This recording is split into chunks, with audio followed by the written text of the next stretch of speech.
জি বিসমিল্লাহির রহমানির রহিম নাহমাদুহু ওয়া নুসাল্লি আলা রাসূলিল কারীম। সম্মানিত এবং প্রিয় সাংবাদিক বন্ধুগণ, আসসালামু আলাইকুম ওয়া রাহমাতুল্লাহি ওয়া বারাকাতুহু। আমি আল্লাহর রহমতে খুব ভালো আছি। আমেরিকা একটু লম্বা সফর ছিল, একটু ডায়াবেটিকের ইমব্যালেন্স ছিল, সেই জন্য একটু হসপিটালে কারেক্ট করছি। আলহামদুলিল্লাহ সুস্থ আছি, আলহামদুলিল্লাহ। আপনারা দোয়া করবেন, ভালোই আছি আলহামদুলিল্লাহ। আজকে আমরা এসেছিলাম কয়েকটি বিষয়ে মাননীয় চিফ অ্যাডভাইজারের দৃষ্টি আকর্ষণ করার জন্যে, এবং কিছু বিষয়ে আমাদের মতামত এবং করণীয়, এই সরকারের করণীয় সম্পর্কে আলোচনা করার জন্যে। প্রথমে আমরা ওনাকে ধন্যবাদ জানিয়েছি আমেরিকাতে ওনার সাথে দেশের প্রধান রাজনৈতিক দলগুলোর প্রতিনিধিদের সাথে নেওয়ার জন্যে, যেটা আমাদের ডেলিগেশনের মর্যাদা সেখানে বৃদ্ধি করেছে এবং জনগণের পার্টিসিপেশন তৈরি হয়েছে।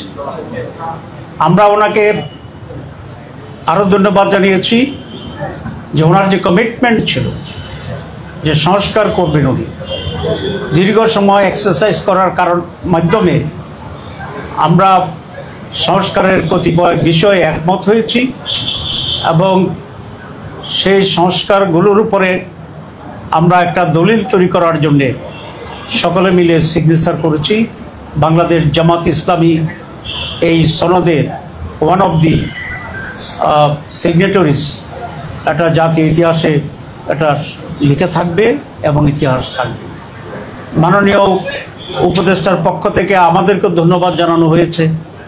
আমরা যেহেতু এখানে সিগনেচার করেছি, তার এফার্টকে আমরা সমর্থন করেছি। এই প্রসঙ্গে আমরা খুব দুটি স্পষ্ট কথা বলেছি যে দীর্ঘ কয়েক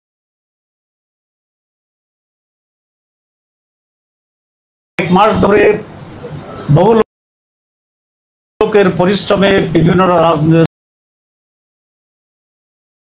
দলের অংশগ্রহণে আমরা যে ঐকমত্যে পৌঁছেছি, বেসিক্যালি প্রায় ৮০-র উপরে সংস্কারে, তার ভিতরে বেসিক কতগুলো পয়েন্টস আছে যেটির সংখ্যা ১৯টির মতো, এবং এখানে আমরা সকলেই সিগনেচার করেছি। এখন যেটা প্রয়োজন সেটা হচ্ছে এটাকে আইনি ভিত্তি দেওয়া, এটাকে ইমপ্লিমেন্ট করা, এবং এই সনদের মাঝে যেগুলো আগামী নির্বাচন সংশ্লিষ্ট সেগুলোকে আগেই পাশ করিয়ে তার ভিত্তিতে নির্বাচন দেওয়া, সেটা হচ্ছে ইম্পর্টেন্ট। আমাদেরকে এটা বলা হয়েছে যে এটা যে সমস্ত পয়েন্টে আপনারা একমত হয়েছেন সেগুলো নিয়ে সনদ, এটা সাইন করুন। ইমপ্লিমেন্টেশনের ব্যাপারে আমরা আপনাদের সাথে একমত হয়েই সেটা আমরা করব। আমরা আজকে এটা বাস্তবায়নের জন্য ওনার দৃষ্টি আকর্ষণ করেছি। উনি আমাদের সাথে একমত হয়েছেন যে এটা বাস্তবায়ন যদি না হয় তাহলে এই পরিশ্রম তো পণ্ডশ্রম ছাড়া কিছু নয়। তো সে কারণে উনি বলেছেন আমি যথাযথ উদ্যোগ নেব। আমরা সেখানে বলেছি একটি আদেশের মাধ্যমে এটাকে সাংবিধানিক মর্যাদা দিতে হবে। এটা কনস্টিটিউশন নয়, এটা হচ্ছে এক্সট্রা কনস্টিটিউশনাল অ্যারেঞ্জমেন্ট, যেটা কোনো সরকার এরকম একটি পরিস্থিতি পড়লে দেওয়ার এখতিয়ার রাখে। এবং উনি আমাদের সাথে একমত হয়েছেন যে একটা আদেশের মাধ্যমে এটা হবে। কারো কারো কাছে এটা কেউ বলেছেন অধ্যাদেশ দেওয়ার জন্য। অধ্যাদেশ খুব দুর্বল। অধ্যাদেশে এগুলার সাংবিধানিক মর্যাদায় যাওয়ার মতো স্ট্রেংথ অধ্যাদেশে নেই, কিন্তু আদেশ ইজ ইকুইভ্যালেন্ট টু সাংবিধানিক পরিবর্তন, পাওয়ার এবং অথরিটির দিক থেকে।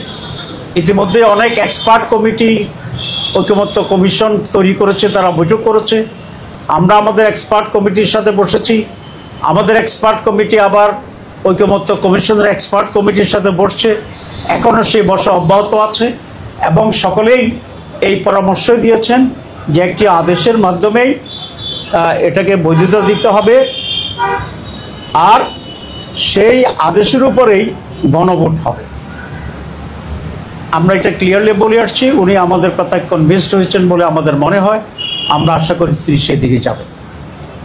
2 নম্বর, আমরা গণভোটের ব্যাপারে বলেছি, আপনারা জানেন গণভোটের ব্যাপারে বিএনপি কোনোভাবে রাজি হচ্ছিল না প্রথম দিকে। আমরা এটা জোর দিয়েছিলাম, কিন্তু শেষ পর্যন্ত বিএনপি গণভোটে রাজি হয়েছে।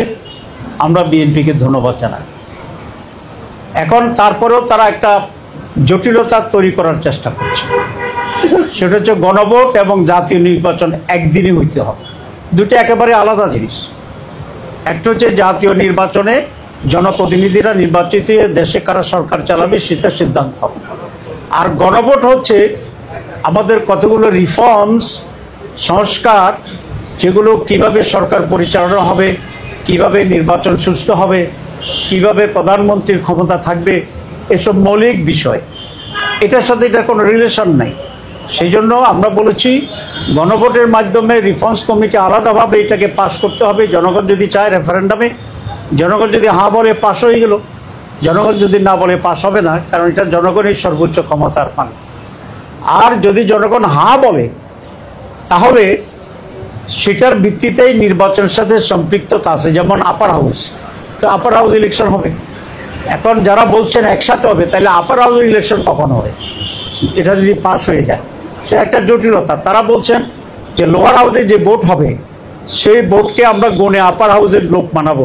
তো আপার হাউসে তো ভোটে হইল না, আপনি এক ভোট দিয়ে আরেকটা স্টেজে আপনি কীভাবে করবেন? এটা আইনগত বৈধ নয়।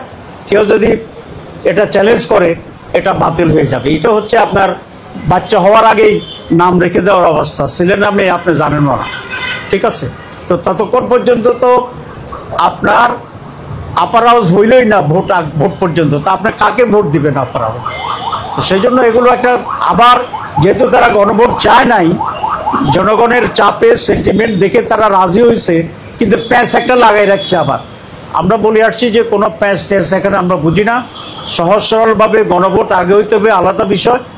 এটা যদি হ্যাঁ হয় এর ভিত্তিতে নির্বাচন, এটা যদি না হয় এটা মাইনাস করে নির্বাচন, খুব সোজা জিনিস। এখন প্রশ্ন তুলেছে তারা যে সময় আছে কিনা। সময় আছে, আপনারা জানেন 2টা গণভোট হয়েছে বাংলাদেশে, 3টা হয়েছে। এর বলতে একটা হয়েছে 21 দিনের ব্যবধানে, একটা হচ্ছে 17 দিনের ব্যবধানে। আমরা বলেছি নভেম্বরের লাস্টে গণভোট করেন, প্রায় 1 মাসের বেশি সময় আছে। তারপরে আরও 2.5 মাস থাকবে জাতীয় নির্বাচনের জন্য। সুতরাং এখানে সময়ের কোনো সমস্যা নয়। প্রশ্ন তোলা হয়েছে অনেক খরচ হবে না, অনেক খরচ হবে না।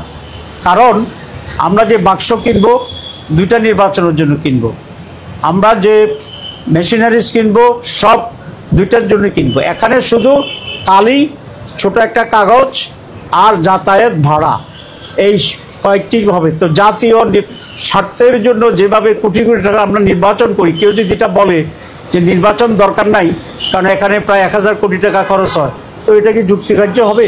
হবে না। তো দেশের কল্যাণের জন্যে কিছু টাকা খরচ করে একটি সুষ্ঠুতার সাথে যদি আমরা জাতীয় নির্বাচনে যেতে পারি, তাহলে এটা সবচেয়ে উত্তম। মানুষ বুঝলো যে সে কিসের উপর ভোট দিচ্ছে, কোনটা কোনটা রিফর্মস হলো, কোনটা হলো না।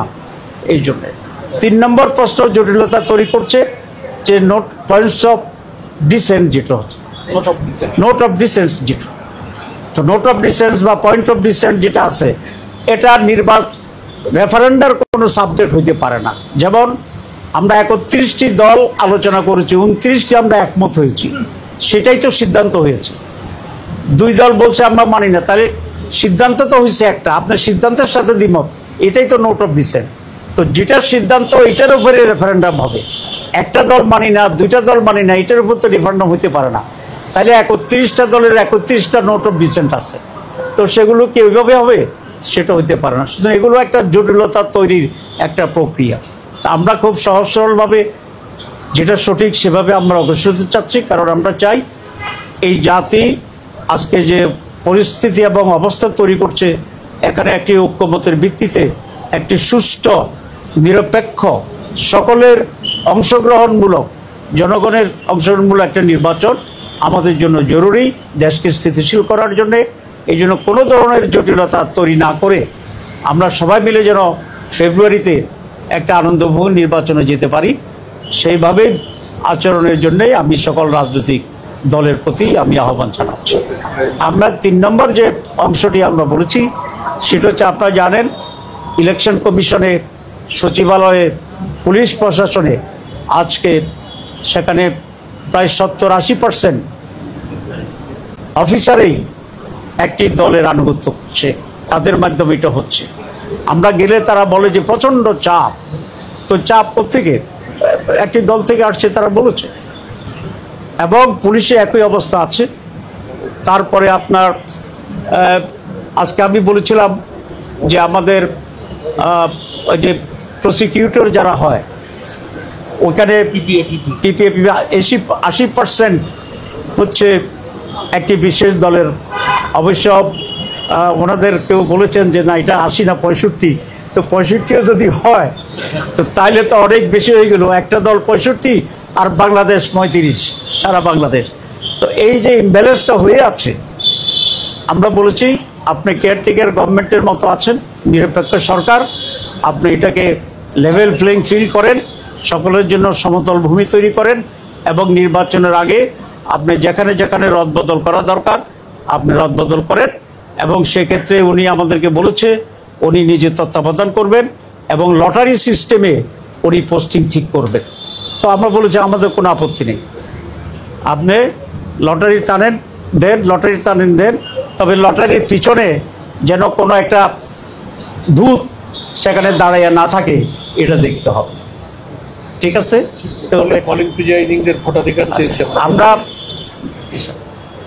আমরা বলেছি যে লেভেল প্লেইং ফিল্ডের জন্য প্রশাসনকে রদবদল করতে হবে, এবং সেটা যদি উনি লটারি সিস্টেমে করেন এটার সাথে আমরা একমত হয়েছি। আমরা আরেকটা পয়েন্টস আমার প্রাসঙ্গিক স্লিপ হয়ে গেছে, সেটা হচ্ছে এই যে রিফর্মস হচ্ছে এটার যে ডিক্লারেশনটা, এই ডিক্লারেশনটা বা আদেশটা কে দিবে এই নিয়ে একটা প্রশ্ন এখন উঠেছে। আমরা বলে আসছি যদি আইনে কাভার করে এবং আইনগতভাবে যদি কোনো ব্যত্যয় না ঘটে, তাহলে আমরা চাই চিফ অ্যাডভাইজার এই আদেশটি দিবেন, প্রেসিডেন্ট এটা দিবেন না। কারণ এই প্রেসিডেন্ট তো কাদের প্রোডাক্ট এটা আপনারা জানেন, ব্যাখ্যা করতে চাই। ওনারা আমাকে বলেছেন যে ওনারা আইনগত দিকটা পর্যালোচনা করবেন, যদি আইনগত কোনো সমস্যা না হয় তাহলে প্রেসিডেন্ট নয়, এই ঘোষণাটা প্রধান উপদেষ্টাই দিবেন। এটা আজকে আমরা মত দিয়েছি, ওদিন আমরা এটা নিয়ে আলোচনা করি নাই। এরপরে যেটা আমরা বলেছি সেটা হচ্ছে বিভিন্ন জায়গায় আইনশৃঙ্খলা পরিস্থিতির অবনতি ঘটছে, এবং কবিরহাট নামে নোয়াখালীর একটা জায়গা আপনারা দেখেছেন 2 দিন আগে ছাত্র শিবিরের একটা মিটিং হতেছিল, সেখানে বিএনপির লোকেরা প্রকাশ্য হামলা করেছে, আপনারা কাভার করেছেন, জাতীয় দৈনিকে আসছে, আপনাদেরকে ধন্যবাদ জানাই। আমরা এটা ওনার দৃষ্টি আকর্ষণ করছি যে এইরকম যদি এখনই শুরু হয় তাহলে নির্বাচন কি হবে। মর্নিং শোজ দ্য ডে, আমরা জানি তো এটা মর্নিং শোজ দ্য ডে। সুতরাং ওনারা এখনই শুরু করছেন, আমরা বলছি এটা থামান। এটা যদি আপনি না থামাইতে পারেন তাহলে নির্বাচন নিয়ে সংশয় তৈরি হবে, অনিশ্চয়তা তৈরি হবে।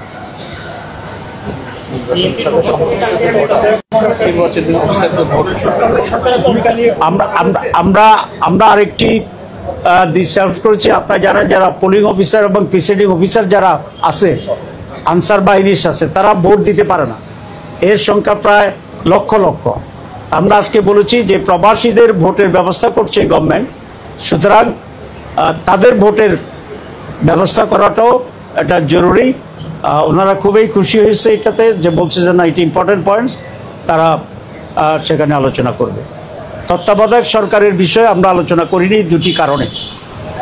এক, তত্ত্বাবধায়ক সরকারটা ব্যাপারে এখনও সুপ্রিম কোর্টে শুনানি হচ্ছে, সুতরাং সুপ্রিম কোর্টে যেহেতু এটা প্রিজুডিস, আমরা সুপ্রিম কোর্টের রায়ের অপেক্ষায় আছি। সুপ্রিম যে রায় দেয় সেই লাইনেই আমরা তখন কেয়ারটেকার ইস্যুটা আমরা সেখানে আলোচনায় আনব। কারণ এখনই যদি আমরা করি তাহলে এটি ইমেচিউরড হবে এবং সেটার যথার্থতা নাও হতে পারে।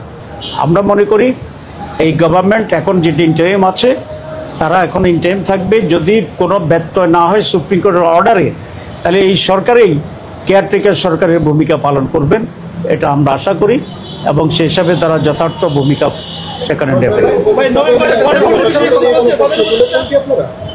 অবশ্যই প্রধান উপদেষ্টা আমাদের বক্তব্য খুবই শুনেছেন। আমাদের ধারণা যে আমাদের যুক্তি উনি আমাদের যুক্তিকে বিরোধ দিচ্ছেন বলে আমি মনে করি, আমরা বলেছি। আর আমরা সরকারের যারা উপদেষ্টা আছেন তাদের ব্যাপারে বলেছি, সকলের ব্যাপারে নয়। আমরা বলেছি কিছু কিছু লোক আপনাকে বিভ্রান্ত করে, আপনার প্রতি আমাদের আস্থা আছে, কিন্তু আপনার কিছু লোক আপনার পাশে আপনাকে বিভ্রান্ত করে এবং ওরা কোনো একটা দলের পক্ষে কাজ করে। আমরা মনে করি তাদের ব্যাপারে আপনাকে হুঁশিয়ার থাকা দরকার, সচেতন থাকা দরকার।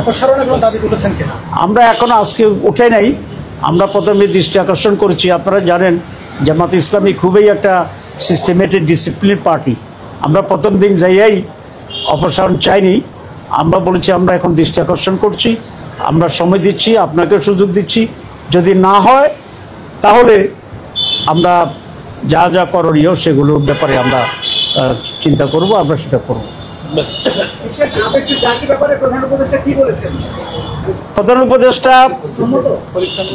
প্রধান উপদেষ্টা বলছেন যে উনি এগুলো নিয়ে গভীরভাবে চিন্তা ভাবনা করছেন এবং যেটা উত্তম হবে সেটি উনি করবেন ইনশাল্লাহ। আমার মনে হয়েছে আমাদের কথা উনি কনভিন্স হয়েছেন। Thank you very much.